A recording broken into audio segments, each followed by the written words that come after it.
Puji Tuhan, saudara.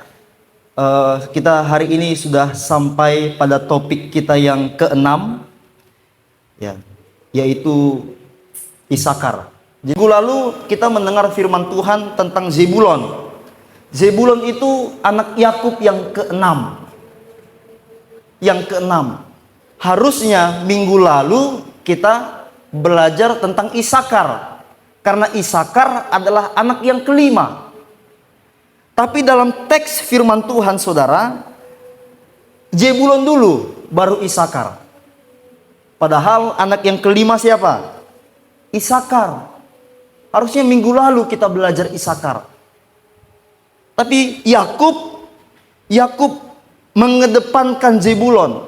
Zebulon dulu, baru Isakar. Entah kenapa. Tentu ada alasannya. Tentu ada alasannya Yakub ngomong tentang Zebulon, baru dia ngomong tentang Isakar. Nah, oleh karena itu, saudara yang menyimak firman Tuhan malam hari ini akan tahu jawabannya. Kenapa Zebulon yang didahulukan dan Isakar yang belakangan? Padahal Isakar lebih tua dari Zebulon. Nah, saya beritahu kisi-kisi ya. Jadi Bu Mevi kita yang terakhir, salah satu pertanyaannya adalah mengapa Zebulon yang nomor 5? Padahal Isakar anak yang kelima. Mengapa Zebulon yang didahulukan? Nah, firman Tuhan hari ini akan menjawab pertanyaan itu, saudara. Tapi saya nggak langsung memberitahu jawabannya. Ya. Nah, minggu lalu kita belajar beberapa hal tentang Zebulon. Ya, Zebulon adalah seorang yang pintar. Dia seorang wirausahawan. Saya sudah jelaskan apa bedanya wirausahawan sama pengusaha. Udah ya, minggu lalu. Ada bedanya. Orang yang jadi pengusaha belum tentu bisa jadi wirausahawan. Tapi orang yang jadi wirausahawan, dia bisa jadi pengusaha. Ada bedanya. Nah, Zebulon itu orang yang pintar. Dia tahu di mana hasil panennya dijual mahal. Makanya dia pergi jauh-jauh kemana? Ke tepi laut. Di sana panennya dibeli mahal. Padahal teman-temannya yang lain hanya berhenti di daerahnya. Di daerahnya aja jual barang-barang. Tapi Zebulon orang yang pintar. Dia cerdik. Dia tahu di mana dia bisa dibayar mahal. Nah, firman Tuhan hari ini, saudara, adalah ya, Isakar. Ya, subjudulnya strong person, ya. Orang yang kuat. Jadi kalau saya bilang Isakar, ingatnya apa? Orang yang kuat. Ya. Ingatnya orang yang kuat. Nah, coba kita lihat Kejadian 49 ayatnya yang ke-14 sampai ayatnya yang ke-15. Perempuan membaca ayat yang 14, laki-laki membaca ayat yang ke-15. Setelah hitungan yang ketiga, perempuan dahulu. 1, 2, 3.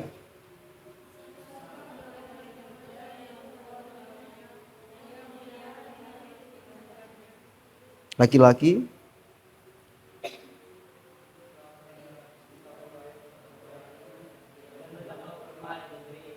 Ulang. Ayo sama-sama ya. Laki-laki 1, 2, 3.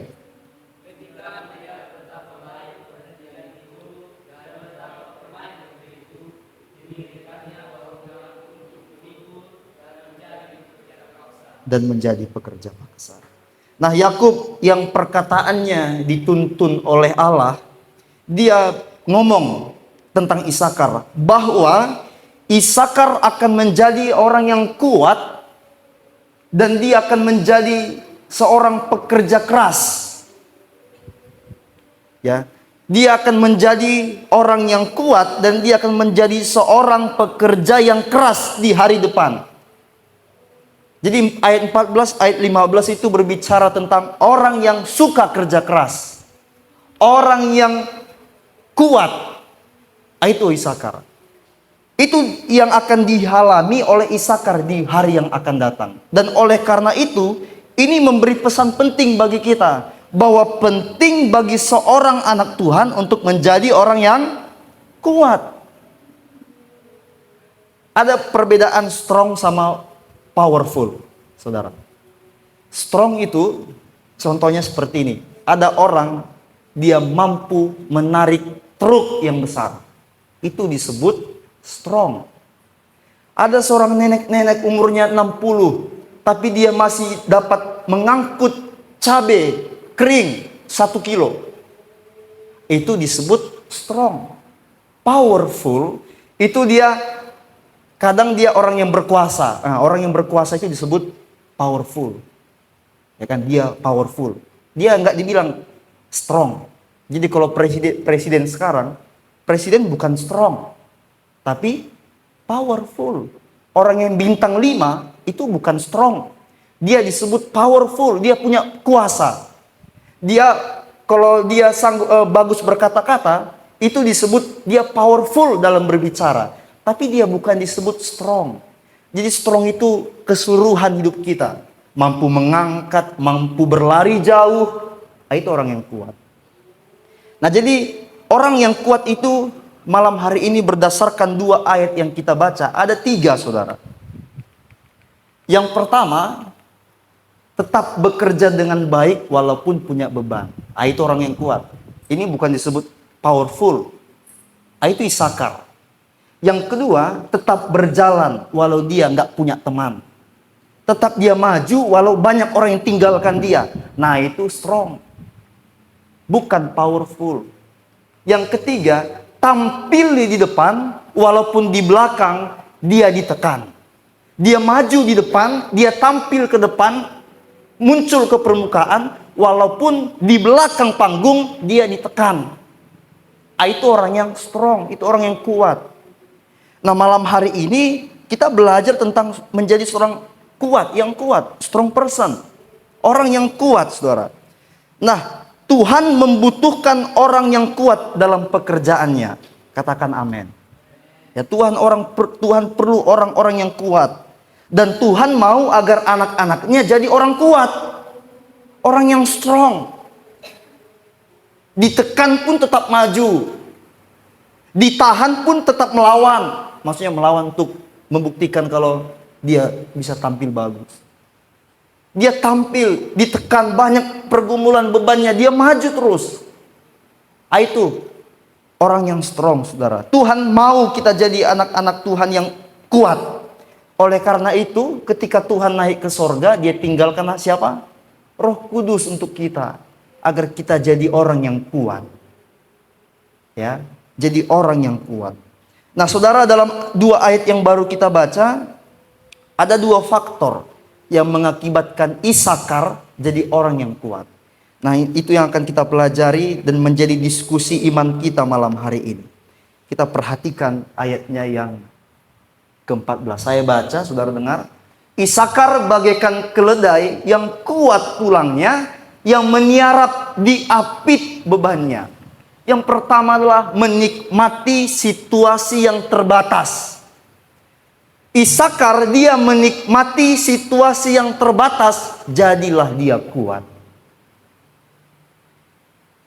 Dia menikmati situasi yang terbatas, jadilah dia orang yang kuat. Strong person. Nah, Yakub katakan kepada Isakar bahwa Isakar nanti akan jadi seperti apa, saudara? Keledai. Enggak dibilang Isakar, kau nanti akan seperti domba, kau akan seperti kambing, kau akan seperti unta, kau akan seperti kuda. Enggak dibilang. Yakub katakan, Isakar, nanti hari depan kau seperti, kalau seperti berarti bukan keledai ya. Kau seperti keledai yang kuat tulangnya. Nah, dulu saudara, keledai itu adalah hewan Hewan transportasi. Itu keledai. Jadi keledai hewan yang dipakai untuk berjalan-jalan ke satu tempat ke tempat yang lainnya. Itu keledai, saudara. Jadi itulah keledai adalah angkutan umum pada waktu itu. Jadi pada waktu itu angkutan umum bukan 54, bukan 61, bukan 103 yang banyak di jalan, bukan 104, bukan apa lagi angkot yang saudara ingat, 121, 43, 131, apa lagi? Lomba kita, banyak-banyak tahu. Bukan itu angkutan umum pada waktu itu. Tapi keledai. Nah, jadi saudara, keledai, mengapa Yakub katakan kau akan seperti keledai Isakar? Keledai pada waktu itu, satu hari dia mampu berjalan sepanjang 30 km tanpa henti. 30 km saya hitung dari sini ke Hill Park, saudara, Sibolangit. Jalan plus bawa beban. Dia jalan plus bawa beban. Orang yang menungganginya sama beban. Saudara pernah lihat tukang paket? Jadi kereta itu menanggung 3. Maksud saya 2. Orangnya sama paketnya. Itu kereta kan? Yang saudara sering lihat. Begitu juga keledai. Keledai menanggung orangnya sama bebannya yang dibawa. Dan keledai mampu berjalan sepanjang 30 km. Jadi singkatnya Yakub mau bilang, Isakar, nanti kau akan menjadi seorang pembawa beban. Isakar, engkau akan menjadi seorang yang membawa beban. Nah, layaknya keledai. Alasan Isakar disebut Yakub bagaikan keledai, itu ada di kata-kata selanjutnya. Mengapa dia disebut keledai? Apa alasan Yakub? Yakub bilang apa? Yang meniarap diapit bebannya. Jadi Yakub katakan kau akan kuat seperti keledai. Isakar jadi kuat karena ini kata-kata yang terakhir. Yang meniarap diapit bebannya. Meniarap itu beristirahat. Jadi Isakar nanti, kata Yakub, kau akan tidur di sampingmu bebanmu. Kau akan tidur di sampingmu bebanmu. Bayangkan kalau seorang saudara penjual kerupuk misalnya. Saudara tenteng itu kerupuk. Yakub katakan engkau akan tidur bersama bebanmu. Jadi kerupuk tadi nggak disimpan di tempatnya, dibuat ke dapur, tapi ikut tidur sama-samanya. Ikut tidur sama kita yang tukang bawa kerupuk. Tukang bawa beban, tukang bawa galon. Gak terbayang bagaimana tukang galon tidur sama galonnya. Gitu Isakar, engkau akan tidur, beristirahat, tapi engkau diapit bebanmu. Jadi saudara, Isakar, dia sedang berada dalam situasi yang terbatas. Dia bagaikan keledai. Nah, Isakar, dia akan disuruh tuannya mengangkat beban. Dan tuannya akan memberi sedikit waktu bagi Isakar untuk beristirahat. Sama seperti keledai yang mengangkat beban tuannya. Jadi Isakar nanti, Isakar engkau akan punya tuan. Engkau akan punya bos. Dan bosmu hanya kasih waktu samamu sedikit istirahat. Kalau orang 9 jam, engkau hanya dikasih 3 jam untuk beristirahat sama bosmu. Jadi situasinya terbatas, saudara. Orang 9 jam tidur, tapi Isakar dikasih sedikit. Makanya karena waktunya sedikit, dia nggak lepas bebannya. Dia ikut tidur sama bebannya. Karena dia tahu, kalau kulepaskan lagi nanti bebanku ini, berkurang waktuku untuk tidur. Udah sedikit, beban banyak, ngelepasnya susah. Jadi dia ikut tidur sama bebannya. Karena waktu istirahat yang dikasih oleh tuannya itu sedikit. Itu kan situasi yang terbatas. Situasi yang terbatas yang akan dihadapi oleh Isakar, saudara. Tapi saudara lihat, dia bisa tidur walaupun punya beban. Dia bisa tidur walaupun punya beban. Ini relate sama, misalnya saudara contohnya, pasangan. Pasangan, ya. Saya yakin pasangan yang berantem nggak akan tidur sampai ada yang mengalah. Misalnya nih, mulai diskusi jam 7. Diskusi hangat, masuk jam 8 jarang teleponnya atau chat. Mulai memanas, masuk jam 9 makin panas, masuk jam 11 makin panas. Kalau makin panas, saya yakin yang punya pengalaman gak akan tidur, balas-balasan. Lomba siapa yang paling benar. Bisa nanti tidur jam 1. Startnya jam 7. Berkedok apa? Harus kita saling komunikasi, mengakhiri hari. Ujung-ujungnya berantem, gak tidur. Justru buat capek. Tapi tidak dengan Isakar. Walaupun dia punya beban, dia bisa tidur juga. Dia tinggalkan sebentar bebannya. Dia tidur. Nah itulah saudara yang membuat Isakar semakin hari semakin kuat. Karena dia menikmati bebannya. Dia menikmati situasinya yang terbatas. Dia menikmati situasinya. Dia nggak merengek, nggak mengeluh. Maka dari itu, kalau saudara sedang berada dalam situasi yang terbatas, jangan pernah mengeluh. Karena mengeluh nggak akan bisa mengubah situasi saudara. Jangan jadi anak Tuhan yang berdiam diri saat saudara sedang berada di dalam situasi yang terbatas. Karena berdiam diri nggak akan mengubah situasi yang saudara sedang hadapi. Terbiasalah dengan situasi yang terbatas. Itulah yang dilakukan oleh Isakar nanti, kata Yakub. Kau akan punya beban, Isakar. Tapi kau dapat tidur saat kau punya beban. Dia terbiasa hidup dalam situasi yang terbatas. Ditinggalkan teman, dia terbiasa. Dia sedang dalam situasi yang mungkin gak punya banyak sumber daya. Dia biasa. Kalau orang naik kereta, saudara naik angkot, biasa. Biasa aja. Jangan gara-gara naik angkot gak bisa tidur, saudara. Jangan karena naik kereta biasa, saudara gak bisa tidur.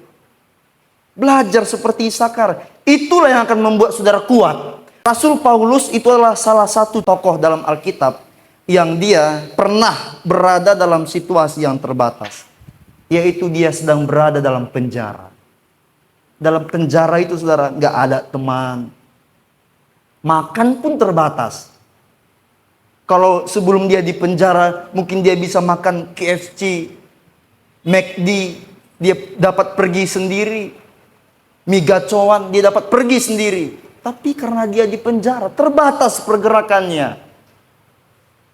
Dia nggak bisa ke sana, dia nggak bisa ke sini mungkin karena nggak punya dana yang banyak, nggak punya transportasi, dia terbatas pergerakannya. Itu Rasul Paulus. Tapi saudara, kita nggak pernah temukan Paulus mengeluh di dalam penjara. Coba kita buka Filemon. Saya nggak tampilkan di depan, saudara bisa lihat Filemon ayatnya yang pertama. Paulus nggak pernah mengeluh. Saudara sudah lihat? Yang sudah lihat katakan amin. Aduh belum ada. Sudah lihat, yang sudah lihat katakan amin. Oke, saya baca ya saudara ya. Ayat yang pertama, dari Paulus, seorang tahanan karena Kristus Yesus. Dia menikmati keadaan yang terbatas. Justru dia bangga, dia pernah atau dia sedang berada dalam penjara. Dia bangga loh. Kenapa Paulus bangga saudara? Paulus tahu satu hal, dalam keterbatasannya dia akan lihat ketidakterbatasan Tuhan dalam hidupnya. Oleh karena itu pemuda-pemudi GPD Kasih Bapa, kalau engkau sedang berada dalam situasi yang terbatas hari ini, sedikit mungkin uang jajanmu, ya, kesana kesini pun mungkin kau sulit, sedikit mungkin yang mendukungmu. Gak punya banyak teman. Gak didukung oleh orang tua. Itu kan situasi yang terbatas. Tapi dari Paulus kita hari ini belajar. Kita berada dalam situasi itu. Supaya kita lihat bagaimana ketidakterbatasan Tuhan dalam hidupnya. Amin saudara. Itu tujuan Tuhan mengizinkan saudara dalam situasi yang terbatas. Agar saudara tahu Tuhan saudara Tuhan yang tidak terbatas. Amin saudara. Nikmati situasi itu. Ya, berhenti mengeluh dan mulai berseru sama Tuhan. Jangan berdiam diri dan jadi anak Tuhan yang berprestasi. Karena prestasi itu nggak pernah diukur dari situasi yang terbatas. Banyak orang-orang hebat saudara lahir dari situasi yang terbatas. Nah, Tuhan mengizinkan kita berada dalam keterbatasan itu karena keadaan yang terbatas akan menyaring anak-anak Tuhan yang ikut-ikutan dan yang setia. Itu tujuan keadaan yang terbatas. Mana yang ikut-ikutan dan mana yang setia. Nah, di situ nanti disaring Tuhan. Kelihatan yang ikut-ikutan dan kelihatan juga yang setia. Jadi orang yang setia dia akan menikmati keadaan yang terbatas itu. Dan ketika dia menikmati keadaan yang terbatas itu, dia orang yang paling tahu cara mengucap syukur sama Tuhan. Karena dia tahu, aku terbatas. Tapi karena Tuhan tidak terbatas, Tuhan tolong aku. Dan orang yang menikmati keadaan yang terbatas, dia orang yang paling tahu bagaimana cara menghargai Tuhan. Ya, itu akan tersaring saudara. Yang ikut-ikutan dan yang setia akan tersaring dari keadaan yang terbatas. Oleh karena itu anak Tuhan yang ada, nikmatilah situasimu yang terbatas hari ini. Amin saudara. Yang kedua dan yang terakhir, melihat yang baik. Mempunyai sudut pandang yang baik. Saudara, kita baca ayat yang ke-15. Yakub juga katakan, Isakar, di hari yang akan datang, tanah Kanaan yang kuberikan samamu. Nanti dalam kitab Yosua saudara, orang Israel itu udah dapat tanah Kanaan. Udah dibagi-bagi sama Yosua. Ini tanahmu, ini tanahmu. Udah dapat tanah Kanaan mereka. Jadi di hari yang akan datang, tanah Kanaan yang menjadi milik Israel itu akan dikuasai oleh orang asing. Bahasa modernnya dijajah. Makanya kalau kita mengulang kembali firman Tuhan yang lalu-lalu, terpecahlah dua bangsa Israel jadi dua kerajaan, Israel dan utara. Terpecah, jadi mereka sendiri-sendiri. Jadi bangsa yang lain menyerang, mereka berperang sendiri-sendiri.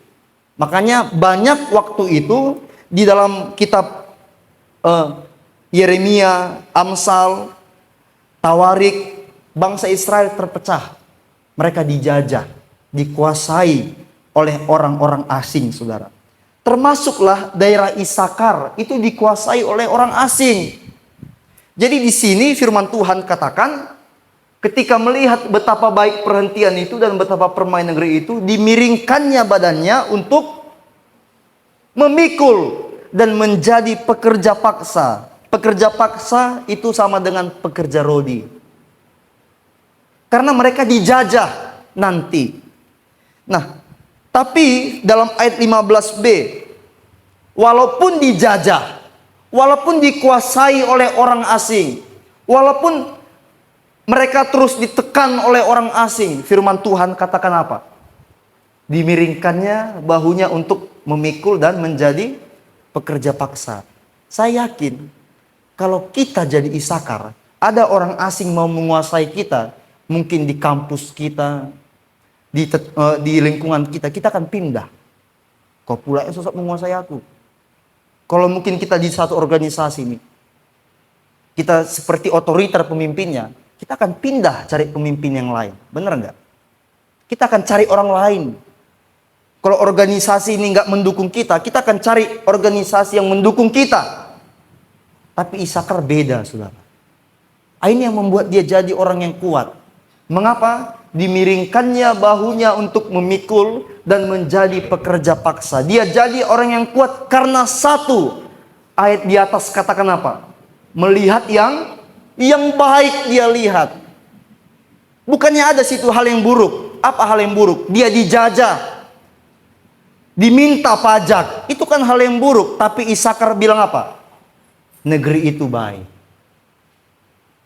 Saya yakin saudara, kalau orang berbuat jahat sama saudara, yang saudara ingat apa? Berbuat jahatnya. Walaupun 1000 kali dia pernah berbuat baik sama saudara. Tapi Isakar beda. Yang dia ingat apa? Betapa baik negeri itu. Padahal lagi dijajah ini.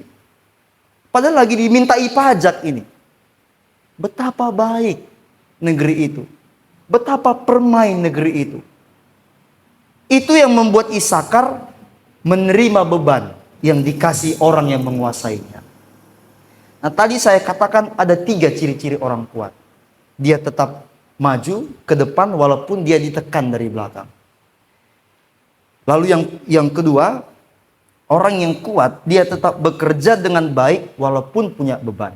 Yang ketiga, dia tetap berjalan maju walaupun dia ditinggalkan. Nah saudara, kita nggak akan pernah menjadi 3 itu tadi kalau tidak melihat yang baik dalam situasi yang kita hadapi hari ini. Banyak orang yang cerai karena dia berpikir nggak ada yang baik. Yang dia ingat jahatnya aja. Ah, suamiku terlalu jahat, terlalu ini. Yang buruknya dia ingat, tapi baiknya enggak. Oleh karena itu saudara dan saya akan jadi orang yang kuat kalau saudara ingat atau lihat yang baik. Yang dalam segala situasi yang saudara hadapi hari ini. Melihat yang baik, punya sudut pandang yang baik. Mungkin saudara dalam keadaan yang sukar, yang sulit, yang susah. Tapi saudara bisa tahu apa yang baik dari situ. Jadi orang yang melihat yang baik, dia akan mau dipercayakan sesuatu. Jadi nggak semua orang mau dipercayakan sesuatu sama dia. Nggak semua orang mau bertanggung jawab. Karena apa? Dia nggak lihat yang baik. Jadi saudara, orang yang melihat yang baik, dia akan berusaha. Dan orang yang berusaha akan tambah kuat. Saya sedang tidak tahu apa situasi saudara hari ini. Ya. Saya mungkin tidak mengerti apa yang saudara pikirkan. Apa yang sedang saudara pergumulkan. Tapi saudara, lihat yang baik dari situasi itu. Coba cari yang baik. Jadi anak Tuhan yang suka cari yang baik. Coba cari yang baik. Nah, itulah yang akan membuat kita semakin hari semakin kuat. Tuhan ingin kita jadi saksi dan teladan dalam setiap level-level masalah kehidupan, pergumulan, beban, kita dapat jadi saksi. Itu orang kuat. Dalam soal keluarga dia kuat, soal kekurangan dia kuat, dalam soal kesusahan dia kuat, ditinggalkan teman dia kuat, nggak didukung orang tua dia kuat. Gimana kita melihat yang baik? Saudara, mengerti firman Tuhan. Saya mau tanya sama saudara, seandainya saudara dan saya punya bawahan, ya, terus kita kasih beban, dia mau. Dikasihnya pundaknya, ini Tuhan, buat sini. Satu lagi, oh sini Tuhan, masih ada dua bahuku. Dia bawa 2. Lalu dia siap jadi pekerja paksa. Isakar kerja 25 jam satu hari. Tuhan, cuma 24 jam sehari. Oh ya maaf, 24 jam sehari. Kerja dia 24 jam. Enak nggak punya bawahan kayak gini? Hah? Begitu juga Tuhan kalau punya anak-anak Tuhan seperti Isakar. Betapa senangnya dia, saudara. Punya anak-anak Tuhan yang dikasih ini. Oke Tuhan, kuusahakan. Kenapa diusahakan? Karena dia tahu ada yang baik kalau Tuhan percayakan. Ini samamu. Oke Tuhan, ku kerjakan. Kenapa dia kerjakan? Dia tahu ada yang baik yang Tuhan siapkan samanya kalau dia kerjakan. Oke, ini tanggung jawab ya pemuda kasih Bapa. Oke Tuhan. Mengapa kita terima? Karena kita tahu Tuhan akan kasih yang terbaik ketika kita bertanggung jawab sama Tuhan kalau Tuhan yang kasih. Betapa senangnya Tuhan kalau kita menjadi pemuda-pemudi GP dikasih Bapa yang menjadi anak-anak Tuhan yang kuat. Amin saudara. Bilang sama samping kiri kananmu, jadi anak Tuhan yang kuat.